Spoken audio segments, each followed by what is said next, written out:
So our question for the next hour is, how do we classify dogs? Are they carnivores or omnivores? They're certainly not herbivores.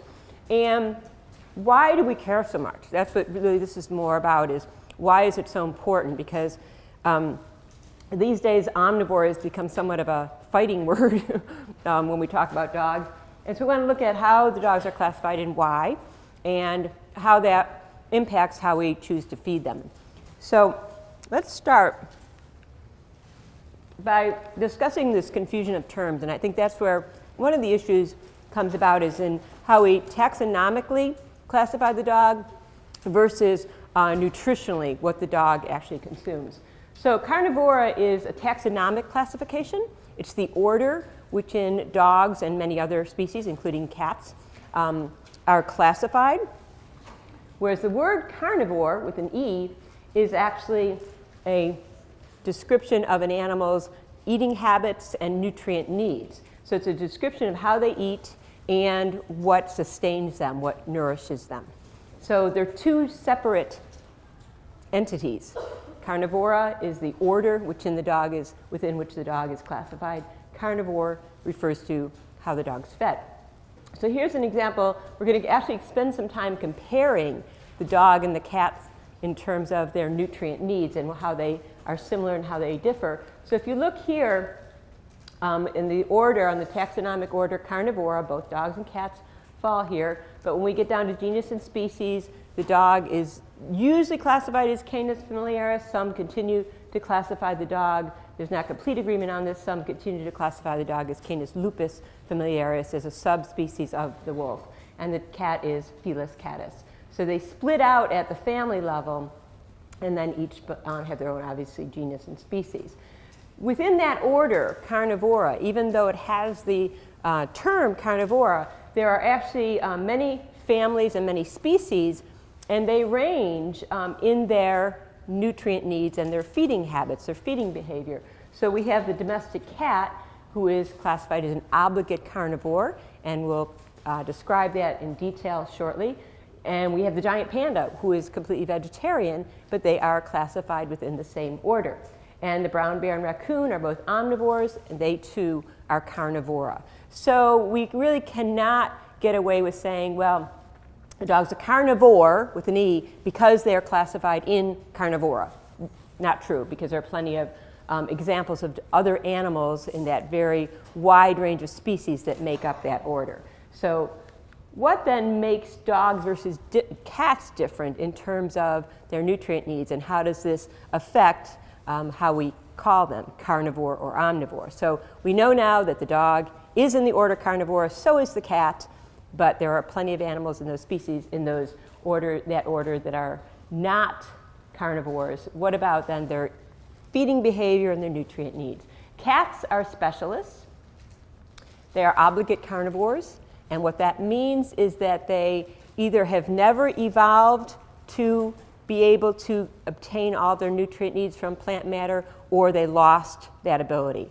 For the cat, it's more probable they just never evolved that ability. So what that means is that cats are obligated to have some level of animal flesh in their diet, because they are unable to obtain all of their essential nutrients from plant matter.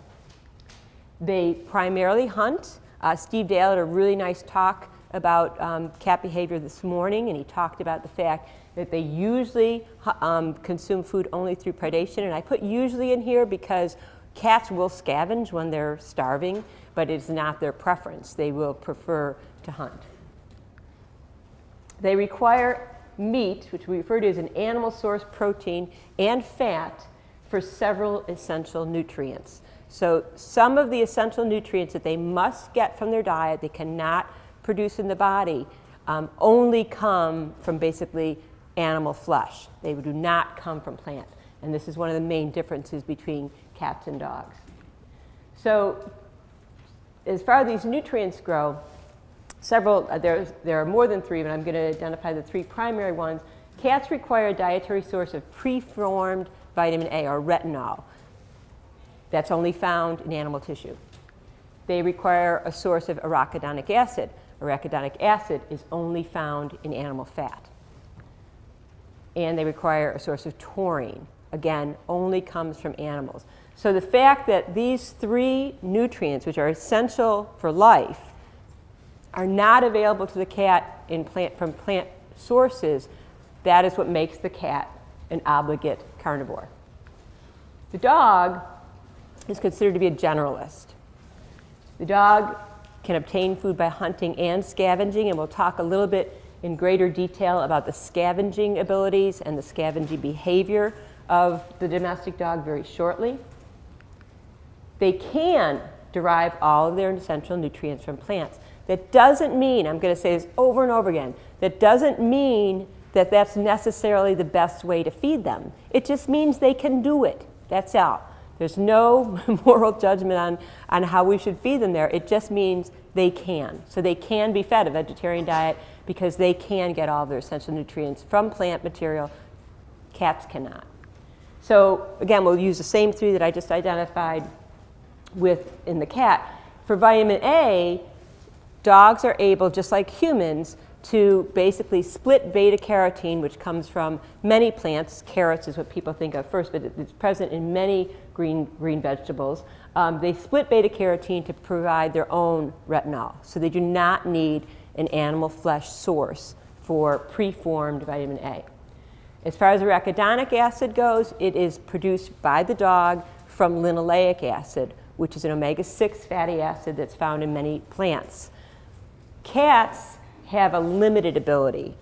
They can produce a little bit of arachidonic acid, but not enough to meet their needs. So cats do need to have an animal source of it. Dogs don't. And taurine, it's a little bit different. Taurine still is only found in animal tissues.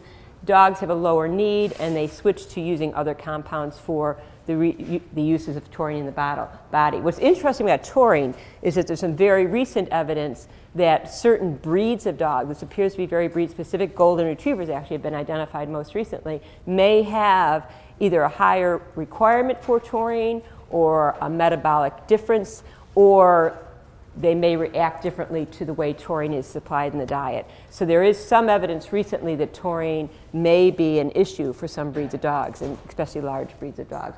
But as far as we know, most dogs still have do not have a need for dietary taurine. Okay, so what this tells us is that the dog differs from the cat in that the cat has to have some animal flesh in its diet. Dog does not. Does not tell us anything at all about the best way to feed dogs and cats. It's just fact. These are things that we know nutritionally about these species. We also have some great evidence, and a lot of this is in very recent years, about the role of domestication in the dog's dietary behavior or feeding behavior and their ability to digest starch. So there's still some controversy or some discussion of how exactly domestication took place.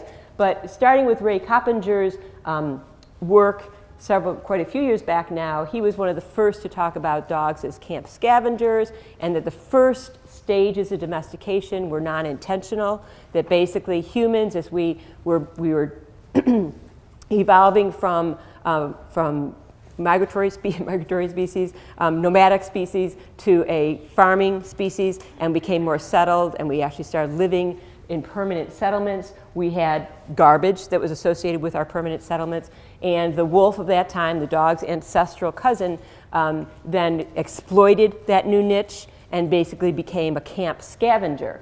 And as camp scavengers, their diet changed. They hunted less, and they ate nutrients or foods that were less energy and less nutrient dense. So they were not hunting, they were scavenging more. So that was one of the changes that took place. And it's pretty much accepted that that did happen. The other thing is that they reduced their hunting as they increased scavenging. So because they were gathering on a common food source, they tended to hunt less. They changed in size, they became smaller. They basically became more tolerant of one another. Pack behavior changed. So many things changed in the dog's social behavior, but we know for a fact that also their diet, how their normally obtained food, changed as well. So scavenging increased, even though there's some evidence that wolves do scavenge. They do not scavenge to the degree that the domestic dog does, because a domestic dog basically exploited this new ecological niche. So most recently, we know that there was an alteration in the type of food, that this change from primarily hunting to primarily scavenging changed the nutrient content of that food from very high very high protein, high fat, to high carb or higher carb in these waste sites. So just by the nature of the type of food source that was available, the availability of the food changed. And the other thing that happened was that in 2013, Eric Axelsson, who is a researcher from Sweden, discovered that there were a number of genetic changes in the domestic dog's genome. And he actually found a number of changes that had to do with behavior, and 3 primarily ones had to do with the digestion of carbohydrate. And one of the most important ones was a gene called AMY2B. And the AMY2B gene codes for producing pancreatic amylase. And pancreatic amylase is basically an enzyme that begins the digestion of starch. And there are all kinds of variations in this gene in dogs. Since his paper, many have been published that have looked at geographical differences, where dogs and where breeds originated will affect how many copies of this gene they have. So there are breed-specific differences. Individual dogs seem to differ a great deal. But overall, in general, the domestic dog has, on average, 7 higher copies of this gene than present-day wolves. And so what that tells us is that not only did the dogs start to just eat more carbohydrates, they over time evolved an enhanced ability to digest carbohydrates, to digest starch. And when they compare this to both present-day wolves and DNA from ancient dogs, they've seen this change. So it is a change that's associated with domestication. Interestingly, and this is probably more information than we need right now, but interestingly, you could say, well, they evolved these higher copies of this gene. Does it really mean that they're producing more pancreatic amylase? And yes, it does. The study was done just about a year or 2 ago that showed individual dogs that had the highest copies then also had the highest circulating pancreatic amylase in their serum, in their blood, which translates into they were more capable of digesting starch. So that kind of begs the question, not to use a bad pun, but dogs love meat, right? I mean, we're all dog trainers, and if I pull out a potato and offer that as a positive reinforcer versus a piece of dried salmon, we know what my golden retrievers are going for. Dogs do love and seek out the taste of meat. There's no doubt about that. The question is, though, what drives that and what does it mean? So we do know this, but these are really recent studies. I think the oldest is 2016. A couple of these studies actually haven't even been published yet, so this is late breaking news. So a study that was done in 2017 and 2018 looked at free-ranging dogs in India.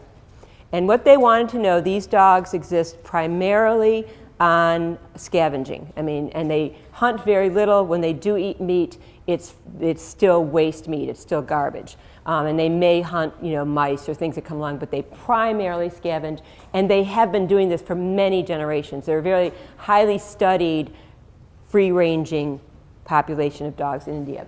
So what this group of researchers did was they wanted to find out, do these dogs have a preference for meat-based foods?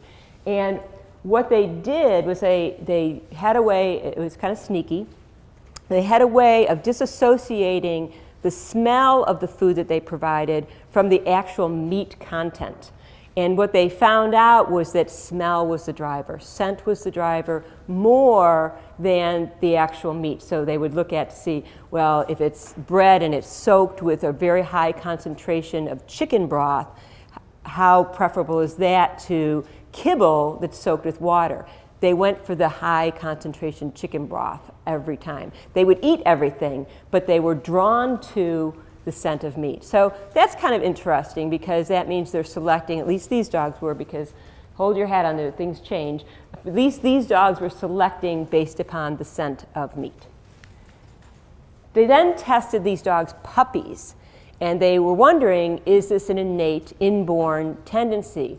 Are feral dogs or free-ranging dogs born with a natural attraction to the scent or the flavor of meat? And they found out that they were not. They basically waited until these puppies were close to weaning, so they were eating solid food, but they had not been exposed to much scavenging yet.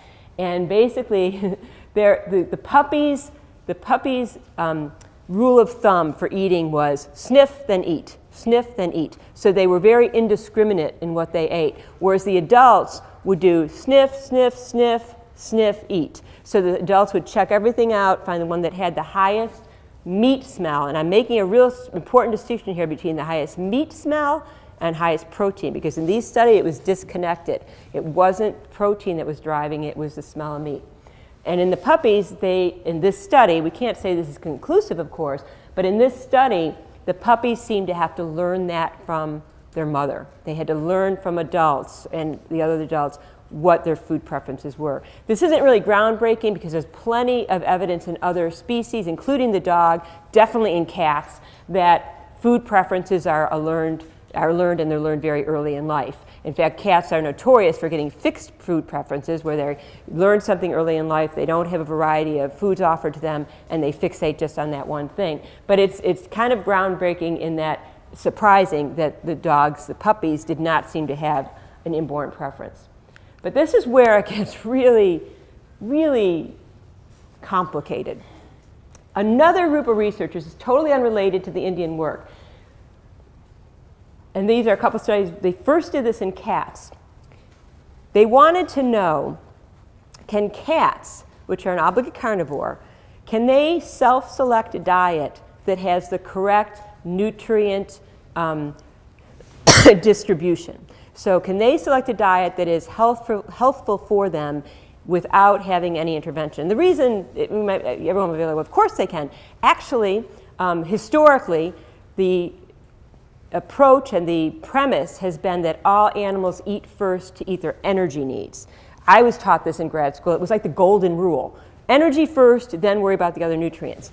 That rule has been challenged in the last 10 to 15 years as more and more studies were done with herbivores, and herbivores are now known. They don't know exactly the mechanism, but herbivores, when they're eating, they can select out the different types of plants they're eating so that they obtain all the nutrients they need. It's not just energy.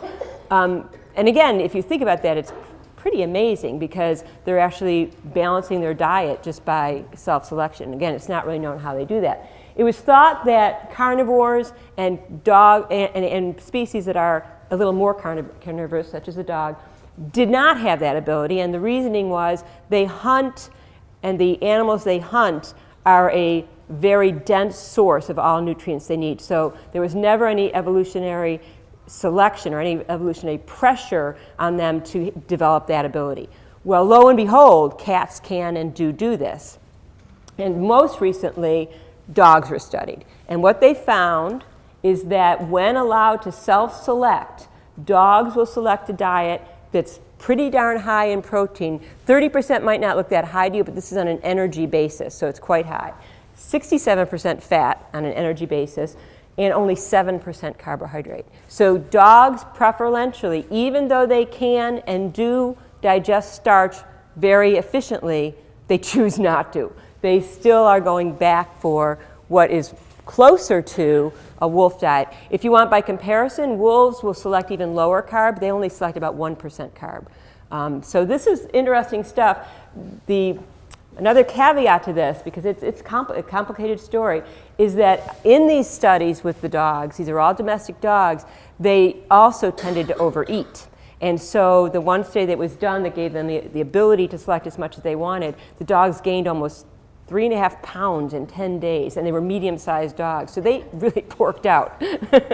And they also tended to eat really, really high fat at first, so the fat was very attractive to them. Then they moderated it down. But what this shows us, again, it's almost conflicting, is that this study with the Indian dog says it's smell, it's not the actual protein content. The second diet said no, they're able to actually moderate protein content. There's one more issue here, is that very recently, a cat study was repeated, and they said, is it meat or is it just protein? And they changed what's called the organoleptic properties of a food, and that's taste, smell, and feel. They changed those in the cat diets to say, are cats selecting for a taste of meat or is it just protein? It was protein, not meat. So cats, what I say to this is bring out the tofu. Cats were selecting, didn't matter if it was fish, chicken, or a plant-based, a soy-based food, they still selected based on protein, not on the organoleptic properties. The organoleptic properties influenced selection, so that it wasn't like it didn't matter at all. They did care about taste and smell and feel, but the main driver was how much protein and fat were in the diet. So this is, this boggles my mind. This is just amazing. So what does this mean for the dog then? What does this evidence tell us? So how do we pull all this together to mean anything? Okay, so nutritionally and taxonomically, the dog is classified as an omnivore, an animal that consumes and derives nutrition from both animal and plant foods. That doesn't mean the dog doesn't hunt. It doesn't mean the dog doesn't have predatory behaviors. It doesn't mean the dog doesn't prefer meat. Bears are omnivorous. Bears prefer fish, and they prefer to hunt those fish. So just saying the dog's an omnivore doesn't turn him into a Birkenstock-wearing, canine hippie. He's not suddenly vegan. So it just means he's an omnivore, that's all. We know that the domestic dog evolved from a species that made its living primarily through hunting and consuming prey, but in the process of domestication, increased scavenging, decreased hunting. And in that increased scavenging, there was an increase in carbs, digestible carbs, we're talking about starch, and a decrease in protein. And that changed the dog in terms of physiological changes, and also, as we saw, gave them an enhanced ability to digest starch. We also know that from the Indian studies, they will preferentially select foods that smell strongly of meat flavors, regardless of the actual meat content of the food. So smell means a lot to these free-ranging dogs. And there's also some evidence from their puppies that this behavior is not inborn. It's not innate, but there's a strong learning component. That they learn to like the taste of meat from what their parents and what other adult dogs were exposed to. When free choice, this is the last one, they select a diet that's high in protein and fat, low in carbohydrate. But what we don't know in dogs, although it was shown in cats, just one study, is that meat protein versus plant protein, in terms of its importance in selection, is unknown. We know that the smell of meat's important. We don't know that dogs might not follow the same way that cats did and say, look, it's more the amount of protein I'm interested in, it's not that source of protein. So, which brings me to the question, why do we care so much? Why do, when I write an essay on Science Dog, why am I nervous when I type in the word omnivore, and waiting for the hate mail to come in? Why, why is this such an important issue? And I think it's an important issue because it affects how we think about the dog, and this is getting back to some of those cognitive biases and logical fallacies that I talked about earlier today. There's one called the naturalistic fallacy.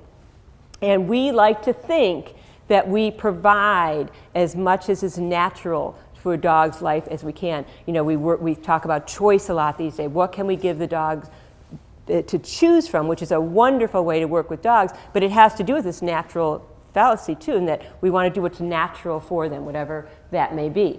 So there's two ways that we use its natural claim as a way to support how we want to feed dogs, and this idea that the dog should be fed as a wolf. The natural claim says that something, and it can be anything, it can be a way of feeding, it can be a training method, it can be a medication, is superior, more healthful, better, simply because it's natural. It's a circular argument. It's natural, therefore it's better. We tend to easily buy into that, both for ourselves and for our dogs. So there's two ways that the whole, because it's natural, it's better, is applied to feeding dogs. We say, well, the dog evolved from a predatory, a hunting species. They did. Therefore, the dog should be best, most naturally, fed as a carnivorous species, meat and preferably raw meat. We'll get back to the raw issue later in the talk.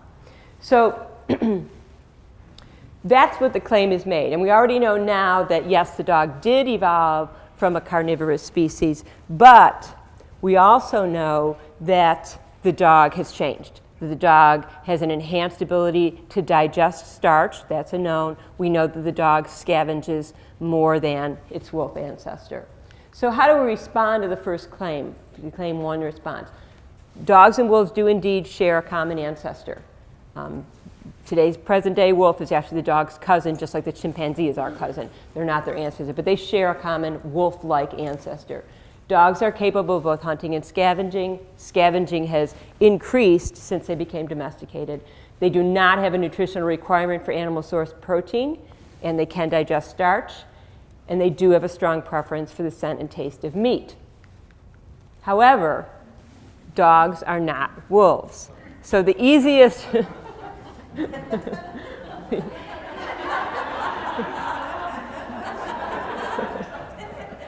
I like to see how that builds a little bit. Everyone first thinks, oh, that's a pretty husky. So the easiest response to that claim is that, so what?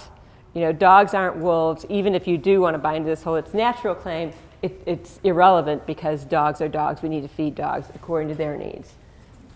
But the other claim is that naturally derived ingredients and preservatives are more healthful and safer for dogs. So this is a little bit off of the carnivore track, but it has to do with what we select to put into dog foods. And again, it's a circular argument. It's saying natural is good because it's natural. And this claim falls apart pretty quickly. There are two major reasons this claim is false. The assumption that when something is identified as being natural, that it follows as being superior, as healthier for better, superiority does not necessarily follow from natural. The only thing that follows from natural is natural. And so there are many things that we do and many things that are natural that are not healthful. The example I use in dog food logic is the castor bean plant or castor oil bean plant. It's a very pretty plant. In fact, friends of ours actually had someone in their neighborhood that was growing one, and then they have a beautiful red flower, and they grow these little beans. That's natural. You can't get more natural. It's growing right in the garden. But if you took those beans and put them in a salad and ate them, it would just take about one bean to kill an adult human, because that is the source of ricin, a neurotoxin. So that's as natural as can be, and it certainly is not healthful. There are many things that are natural and are very unhealthy and even deadly. So that's the first way that this falls apart, is that natural does not follow just because it's natural. It's going to be good for our dogs. The other way that it falls apart is called cherry picking, is that we tend to pick and choose exactly what healthcare things it is, what nutrition we call natural and we say is good for our dogs. We do plenty of things that are not natural at all to keep our dogs healthy. We vaccinate them, we may spay neuter them, we take care of them when we're sick using medicines that were developed usually not from natural sources, maybe originally, but many are synthetic today. We do many things that are not natural to our dogs. We cherry pick what we say. Well, this is natural, so I'm going to say it's good. I'm just going to ignore this other stuff that isn't natural that I do to my dog. We don't let them run around loose. You know, we confine them. We use harnesses and gentle leaders. Those are not natural things. So the whole idea that because it's natural, it's good, and because it's natural and goes back to the wolf, it's good, those arguments fall apart very easily. So natural may indeed be natural, but it does not necessarily better. It doesn't follow that it's better, healthful, safer, independently, without evidence. It doesn't mean that it isn't, and it certainly doesn't mean that there aren't some things that are natural versus synthetic versus highly processed that aren't better. That does not discount that. We just have to have those things stand on evidence, not on the fact that we're just saying they're natural, either because the dog came from the wolf or because the diet contains ingredients that are identified as being natural. So we know now that dogs are omnivores. They want to eat more like carnivores. How should we feed dogs? What are some just general ideas of how the best way to feed dogs is? And here we'll look at more applied and practical ways of feeding dogs. So our few basic truths is dogs love meat. They can be fed a vegetarian diet because they can obtain all of their essential nutrients from plant material. Doesn't mean they don't hunt, doesn't mean they don't have predatory sequence, it doesn't mean they love meat. They just can be fed a vegetarian diet. Doesn't even mean it's the best way to feed them. Many dogs show many of these predation sequence behaviors, so they still definitely show their background as a hunting species. They also scavenge. I live with golden retrievers, so I know scavenging. They eat first and ask questions later. So let's get back to the starch issue.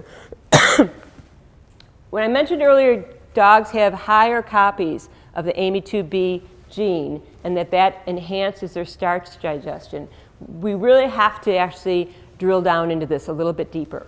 Dogs can efficiently digest cooked starch. They cannot digest raw starch. Neither can we. We don't munch on raw potatoes. Neither do dogs.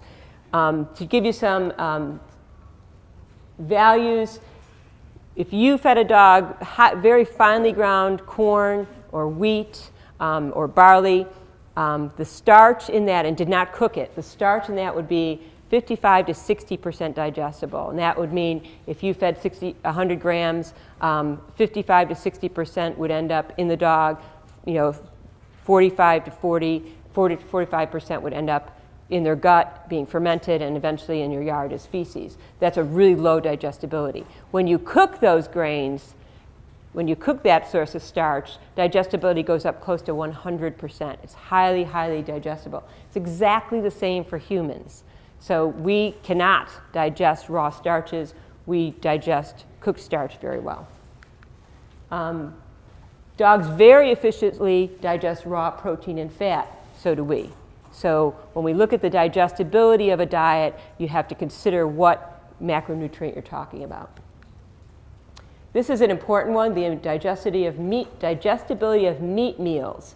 And that is the primary source of animal protein, animal-based protein in extruded foods, in dry foods. Our meat meals vary significantly. And in my view, it varies so significantly that it's an important issue for consumers and pet owners today, because the degree that it varies and the difference between a meat meal that's very high quality and one that's low quality is information that never gets to the consumer. There's no way for us to know that information. So that is something that should be considered when you're thinking about animal-based proteins for dogs.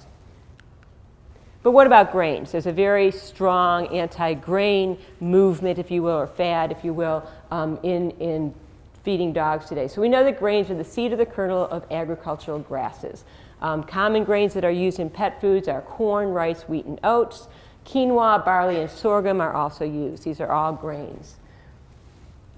There are several claims that are made against grains.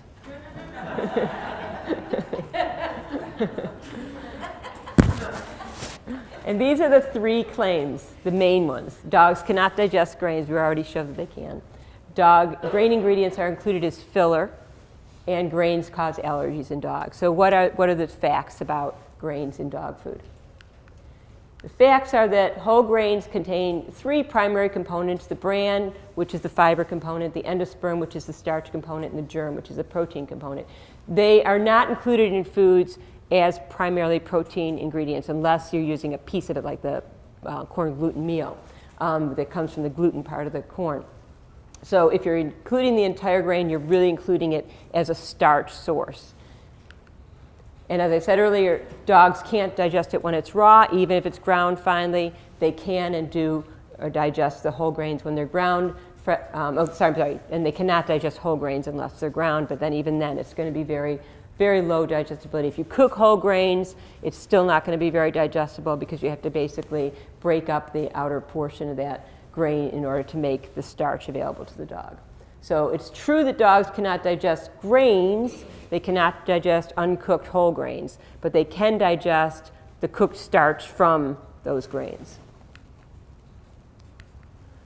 So they can digest ground cooked grains. Cooking leads to what's called starch gelatinization, and that is a way of making basically the starch molecule highly available to the dog's digested enzymes, and that results in that close to 100% digestibility. And I want to keep reiterating this is there is no judgment here. I'm not saying, oh, because of this, you should go out and feed your dog a corn diet, or because of this information, you should select foods that have sorghum or wheat in them. It's not that at all. We're just saying these are the facts. Dogs can digest these things. That's it. There's no judgment on the best way to feed dogs here or not.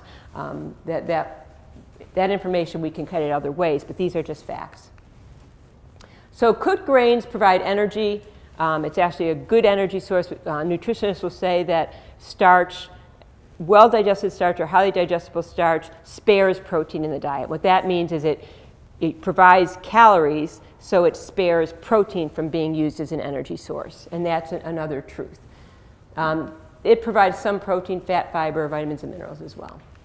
So the whole claim dogs cannot digest grains is false. It's just a false claim. The filler issue has a little more legs, has a little bit more truth to it, because most grain ingredients are very inexpensive. And I want to just do a little aside here. For a number of years, and I think this is still true to some extent, corn got a very bad reputation in the dog food world because everyone thought corn is bad, look for foods that have corn in it, that means it's a bad food. Corn is really cheap, it's really inexpensive. And when it's ground corn is included in a food and it's extruded, it's highly digestible, it's a good energy source. It's hard to say why corn itself got such a bad reputation, other than this, is that if a food has a lot of ground corn in it, that is usually going to be a low price point food. It's usually going to be a food that is being produced for a market that's not an expensive food. Those foods will also select the lowest denominator, the most inexpensive meat meal to include. It's like a meat and you'll see poultry byproduct meal or meat and bone meal.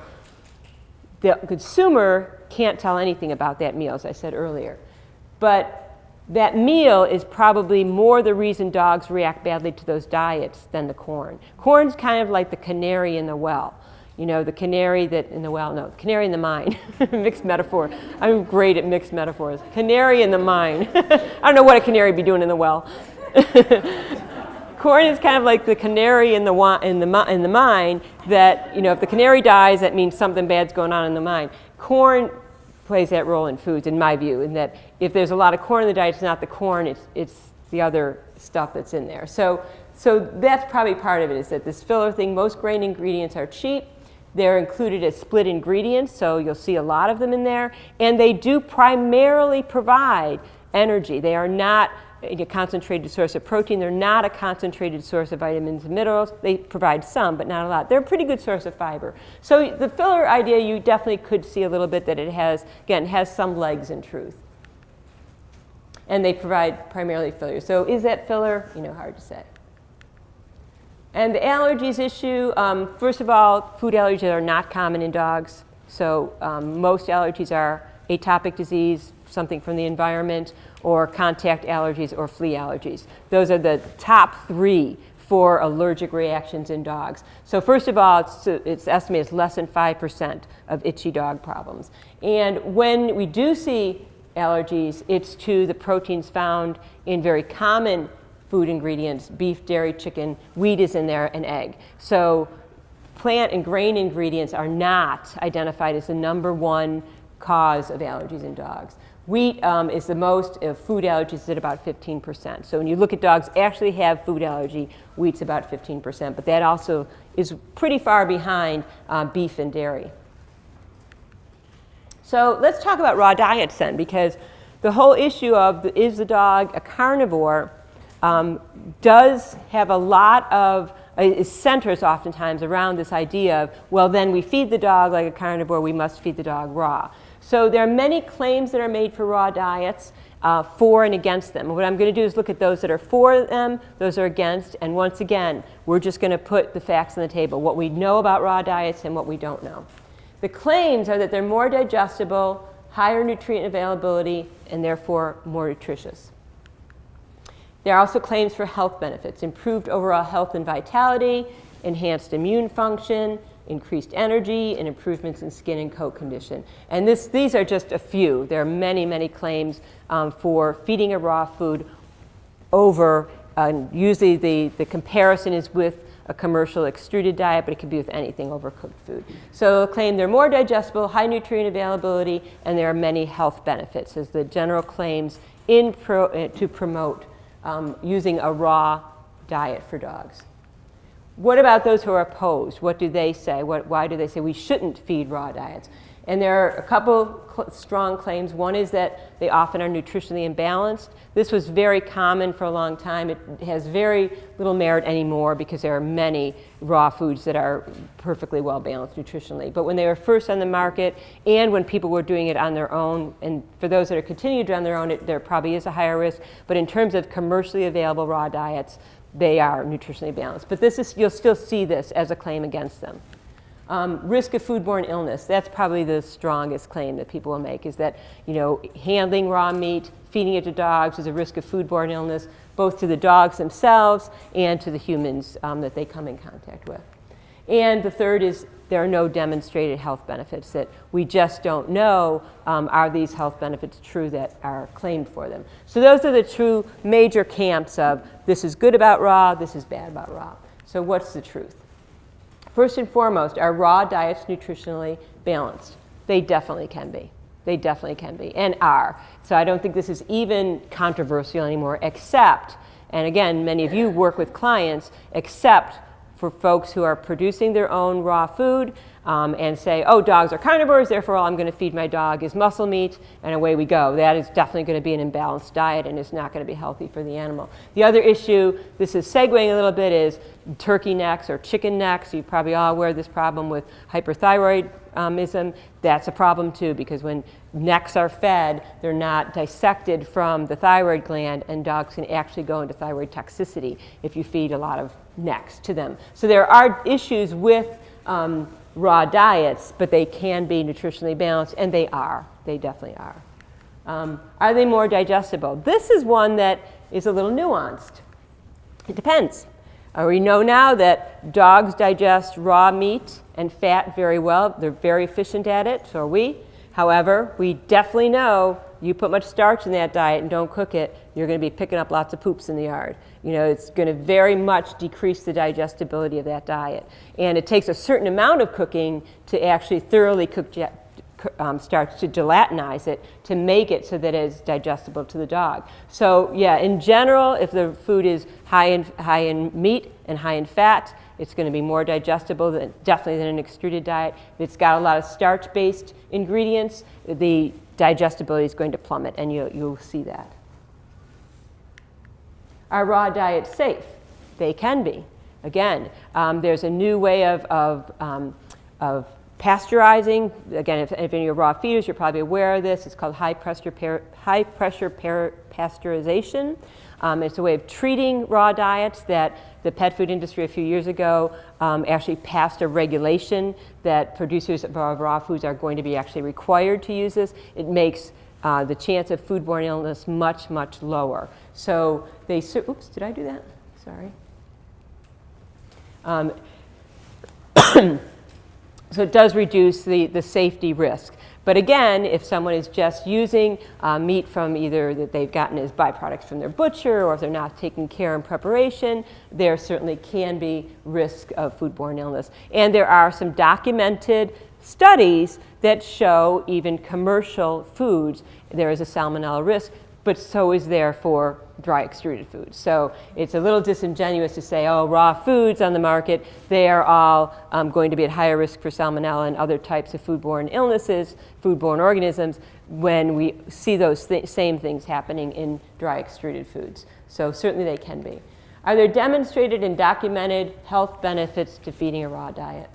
No, there are not yet. And this doesn't mean that there won't be. It doesn't mean that there may be some aspects of feeding raw that is more healthful to dogs. They've just not been demonstrated yet. It has been demonstrated we can feed it safely, we can balance them, but these purported health benefits, other than opinion and anecdote and personal experience, they just don't yet exist. So if you're making those claims, You can make them for your own dog. You could say, I'm feeding my dog this food. I'm very happy with his coat. I'm very happy with his health. He's doing great.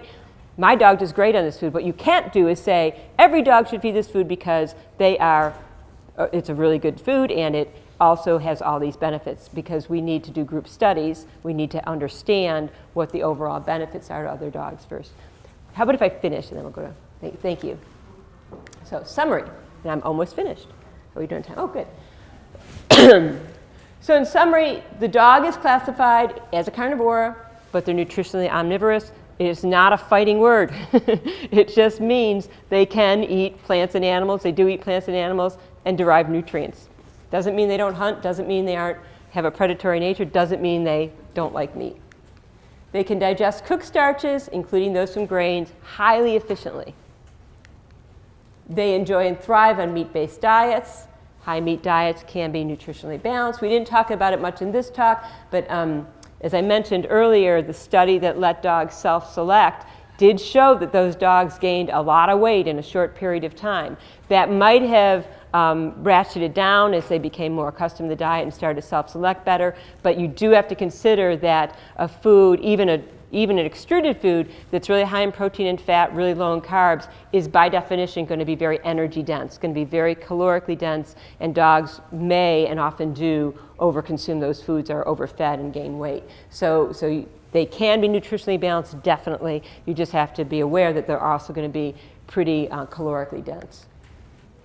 The it's natural argument, throw that one out. It's a logical fallacy. It does not have any legs at all. It falls down on several fronts. And that's it.